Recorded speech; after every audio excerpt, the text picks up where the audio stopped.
Everyone has heard of ancient Egypt, pharaohs and all. They hear of the beauty, pyramids, jewelry, science, and of course the mummies. In reality, the Egyptian army was conquering as many places as possible. Imperialism has been going on in Egypt for a long time. The Greeks and the Romans in Syria all succeeded in conquering Egypt. Egypt was a very successful civilization, hence why everyone wanted to invade them, not to change Egypt, but to use their tactics and goods.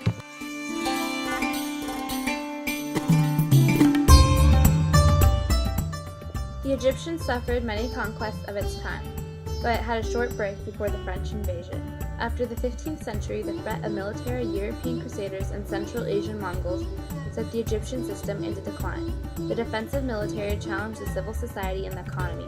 The weakening of the economic system, combined with the effects of the Black Death, left Egypt vulnerable to foreign invasion, which can be seen with the Portuguese taking over their trade.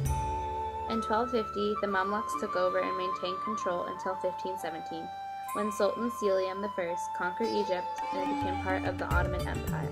The Ottoman Empire ruled Egypt from 1517 to 1805. Egypt suffered 6 famines between 1687 and 1731. The famine that afflicted Egypt the most cost it roughly 1/6 of its population.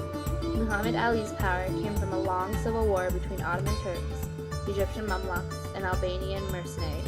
It lasted from 1083 to 1807.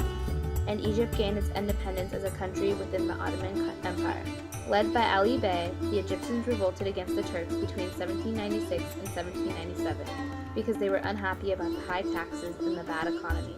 With the defeat of the Turks, Egypt became an independent state within the Ottoman Empire. With this newfound independence, Egypt was able to start a good economy and agriculture.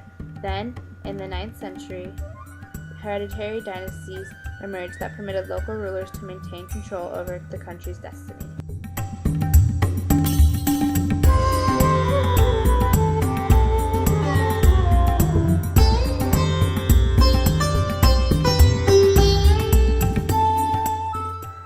The French had several motives to gain control of Egypt. One reason was because of its commercial and agricultural potential and its strategic importance.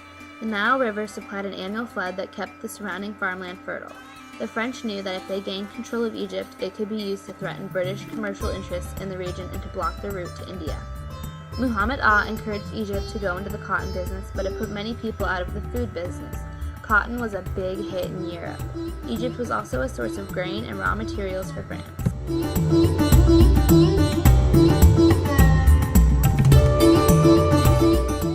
The Suez Canal was a big hit for Egypt, drawing the attention of Europe. The canal was an easier way of trading, and Egypt had a lot of delicacies that Europe wanted.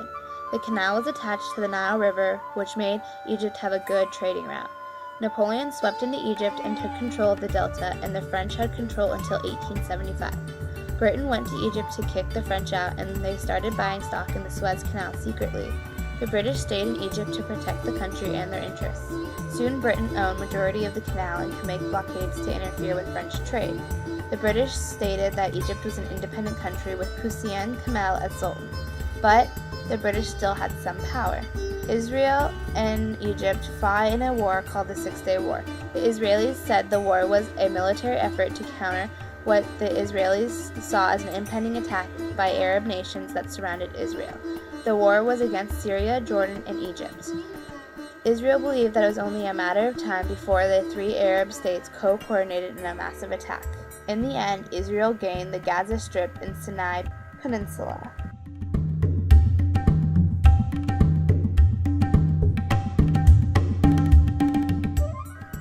Even though Britain claimed to have minimal power in Egyptian life, it felt like they had a big influence.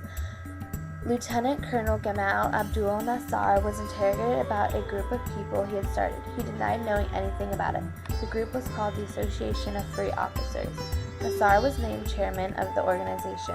The free officers believed in justice and would bend the law. They granted 14 men out of jail. The Association of Free People and Nasser put King Farouk out of the presidency. Nasser soon became the second president in Egyptian history in January of 1953. Nasser is seen as one of the most important political figures in both modern Arab history and developing world politics in the 20th century. Under his leadership, Egypt nationalized the Suez Canal and became an independent country. They also came to play a central role in anti-imperialist efforts in the Arab world and Africa. He was also instrumental in the establishment of the International Non-Aligned Movement. He was well known for his nationalist policies.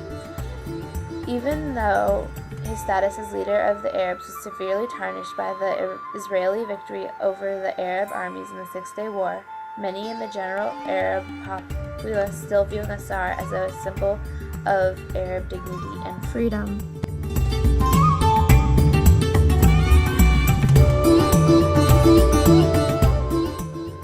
Recently, Egypt's culture has changed dramatically and has been influenced by the Arabs. The main religion in Egypt is Islam, and the lifestyle has changed as well. Because Egypt was conquered by successful places, they have a very diversified economy. The economy relies primarily on agriculture, media, petroleum, and tourism. Egypt is looking to further develop their country and diversify their economy.